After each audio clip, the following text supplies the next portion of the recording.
welcome back to the channel. It's Natalie. Today I have my last card for the month. August is nearly over with. How scary is that? Anywho, this is the crosses stencil, I should say. I'm going to use this at an angle clearly and make this into little crosses, little other crosses. You know what I mean? Little kisses, basically. So I've put this on an angle. This is the duo paste, and we're going to do a little bit of foiling in the background of our card. I do have the very corners that I need to add a cross or two into. This, now you could have done this a lot differently. You could have just, I'm not going to use the very center of my card. You could have just had this on either side and not worrying about having to do this right now. But it all worked out. It's going to be all well. So I'm doing it super carefully, and some of it's only a tiny bit. This is a little bit of leftover watercolor cardstock that I had. It's actually printed. It's very finely printed on the background, but I wasn't using it, so let's just use this up. I'm going to use Gamsai Tambi watercolor. Super pretty. These are red and I don't know how to pronounce it. Fax beige. I don't know. It's not fake beige, but faux beige. Not even faux beige. It's not spelled the same. Anywho, I am going to use some other colors in with that as well. This is desert sand. So it's a very light little, well, you can see it there, a little light color. It is much easier to see than some of the other bits and pieces, but I quite like it. I have also the beige, pale pink. That's up in the corner there. So they're the colors that I'm using for my bunny. Seeing how this is going to be a no line coloring, I'm putting the darkest color where I want the shadow and just pulling it out, drying the brush and adding it back to the watercolor is going to take away some of that color, some of it away. The trick is not to go too close to another color, because this is all the same color. Most of the bunny is the same color. I'm not terribly stressed. This cardstock is drying very, very quickly. I do need to work a little bit at moving that line that I apply with the color, but it works out well. I really like doing no line coloring. It's just much more natural to a point. We don't have an outline, and I like it. But I like both ways, don't get me wrong. But at the moment, I'm really loving this. The bunny face I'm going to play with a little bit, as again, I want that line not to be quite so harsh.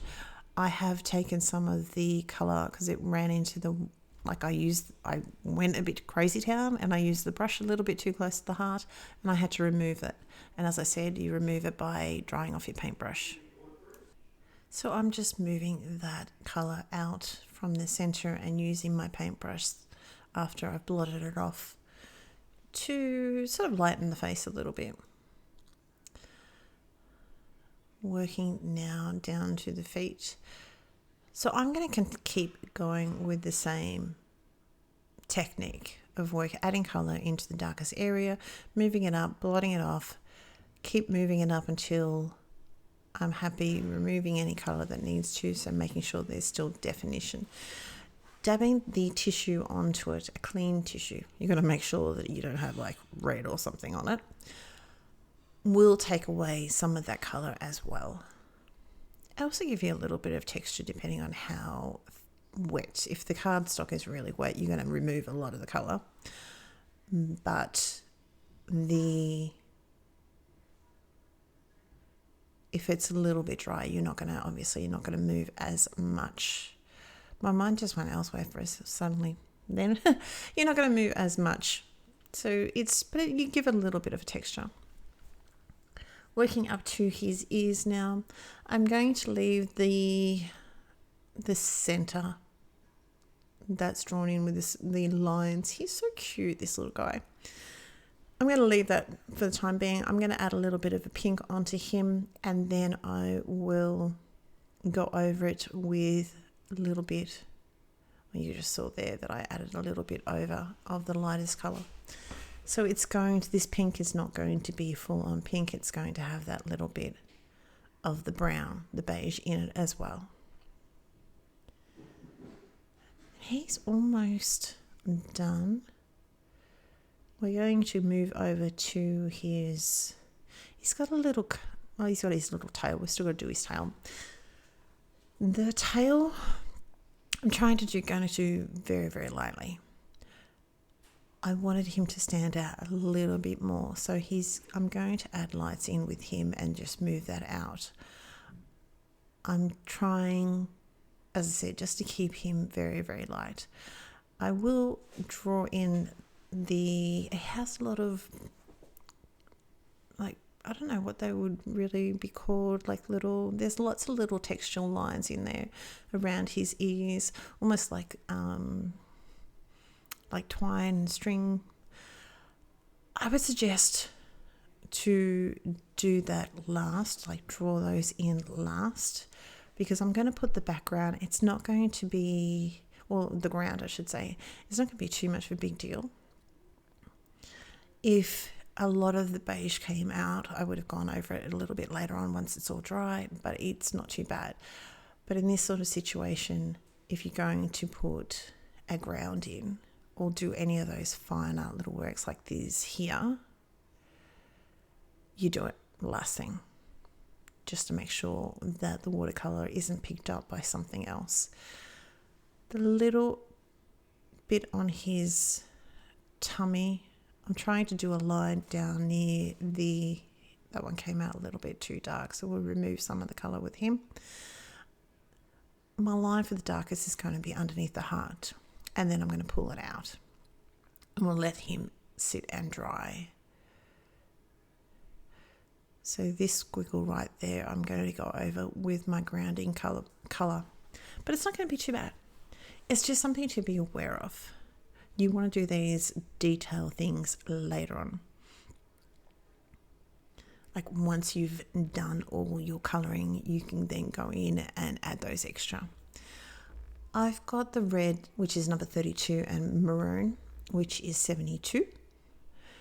A lot of people might argue maroon, but in this sort of situation, it was printed as maroon, so we're going to go with that. My little heart, going through the big one, I'm just going to paint the whole thing. It's got some texture to it. It's got a little bit of dots and a smaller heart, but we're going to colour those in later on once it's all dry. So I'm adding the darker where I want it to be the darkest around the edges, and then pulling it into the centre. And I will try and make sure that is all dry before I add the next layer, because we want to add those dots and that little heart back in. I have a multi-liner pen, which I'm going to just fill in his eyes and his little nose. And if you're ever unsure about what lines need to be added or how they're drawn in, you can always use the packaging. So with his mouth there, I wasn't too sure whether it was straight or whether it was curved, but we added that in using the packaging as a guide. Touch up his heart a little bit more. I need to dry him off in a minute just to make sure he's not too wet, especially. I'm going to pull in the heart, I think, the tiny heart, and then with the dots, we're going to make sure he's all dry. The hearts are actually really, really easy to colour because they're pretty much just one little, like two little lines, diagonal lines, like a V. So dry him off. And then with a very gentle hand, we're going to do little dots with our brush. I have heard that you should always use a brush bigger than you suspect or that you think you might need. Honestly, this one was out, so we went with this and it worked really quite well. They are a little bit hard to see on camera, but it just gives it a little nice little bit of texture. So the ground is the last thing. We've got Old Mauve and it's 301. And you're going to see I'm going to go very near these squiggly lines and then I'll go over it quickly and try and just not do too much with it whatsoever. This watercolor did need a little bit of work to spread out lines, so I don't think it's going to be, it wasn't a big problem whatsoever.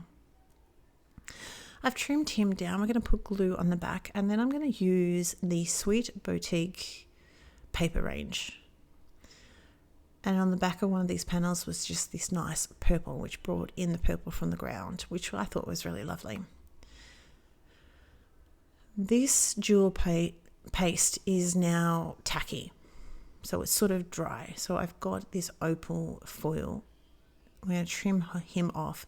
I'm going to get a piece of just normal paper, printer paper, and use it as a carrier to go through my Big Shot.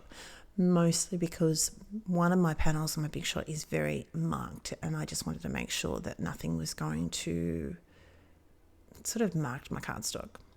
So that's looking all really pretty. So it's a very, very subtle look on the back of the card. Like you can see it, but then when you move it, it has this bang of shimmery goodness. This is another sheet of the Sweet Bouquet. I think it's pronounced Bouquet paper range. If you've been with me for any length of time, you know words are hard for me sometimes. So, you know, and sometimes you get to be talking away and then it's like the word is gone from your brain. Please tell me I'm not the only person that struggles with this. I'm just saying. I've used a little bit of foam tape to raise him up. The last thing I'm going to do, well, it's not the last thing actually. I am going to use a little bit of liquid sparkle to put over the heart. Again, you have to be very quick. You have to be aware of what your cardstock does. As I said, this needed a bit of rubbing to get it to move. So I wasn't too worried that the bigger heart was going to cause a problem. A couple of dots here, there, and in between all the hearts, I thought just finished that off. So the last thing I'm going to do is I decided it needed something in the background. Like this is nice, it's pretty, but I decided it needed a little bit of something. So the same paper that I used behind the bunny, I'm going to find another sheet. Again, you have to excuse my finger. I did damage it. So all these videos were made roughly around about the same time. So hence all my my cards for this month have been with a damaged finger. So we glue that onto our base, onto our panel, and then onto the card base, and that is the card for today. I hope you like it. I hope you're well. If you liked what you saw, please hit the subscribe button and hit the like button. It just lets the algorithm know that our little channel is not too bad and encourages it to spread it out everywhere else. I'm just going to use my phone here to hopefully show you a little bit of the shine. That's it. As I said, take care, and I will talk to you very, very soon. Bye.